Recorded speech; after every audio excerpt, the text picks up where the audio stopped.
কাল রাতে এই নদীতে জাল পেতে রেখে গেছিলাম।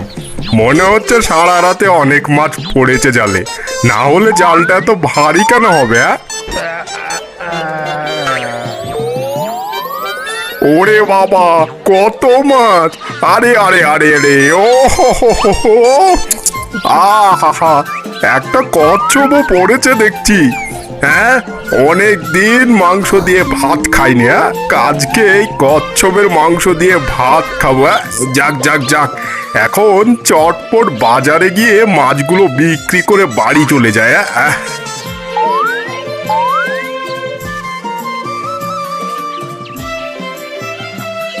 এটা কিরকম হচ্ছে? ওই মাছের থলিটা কাঁধে তোলার সময় যেমন ভারী লেগেছিল, এখন তেমন তো লাগছে না। থলিটার ফুটো নেই তো?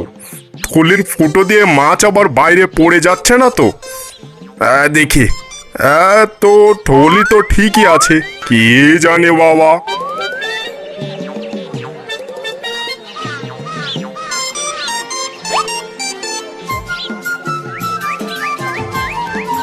ও ভাই বিমল, বলে আজ কি মাছ ধরে আনলে?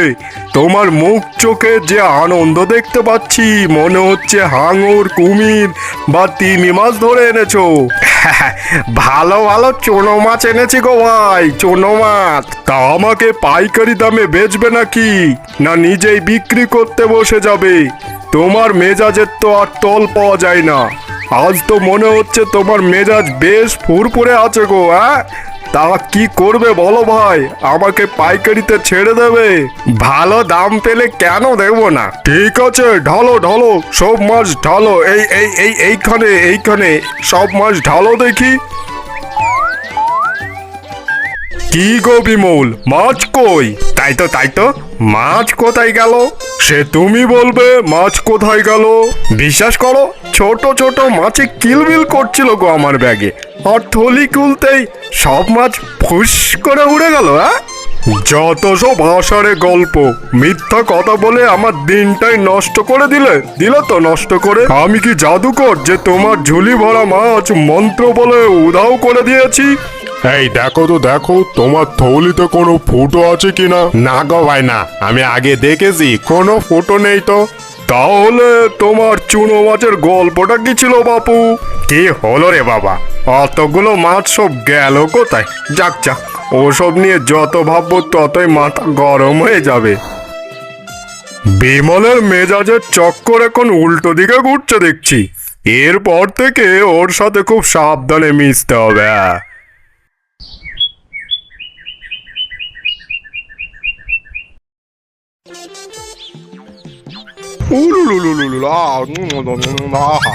আরতি, তাড়াতাড়ি রান্নাটা বসাও তো। এই তো হাতের কাজ সেরেই আমি রান্নাঘরে ঢুকবো, তুমি ততক্ষণ পুকুরে গিয়ে হাত পা ধুয়ে এসো।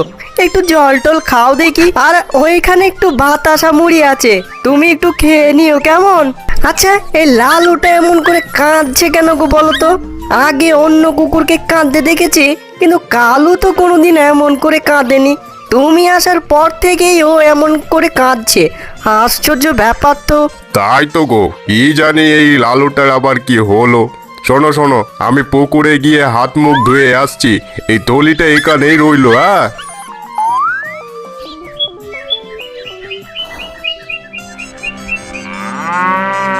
এই যে মা শ্যামলি, দিচ্ছি, এই নে খা খড়গুলো খা।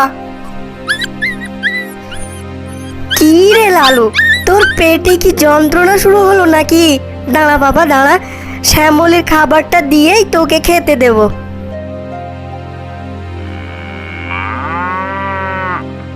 এই শ্যামলিটার আবার কি হলো?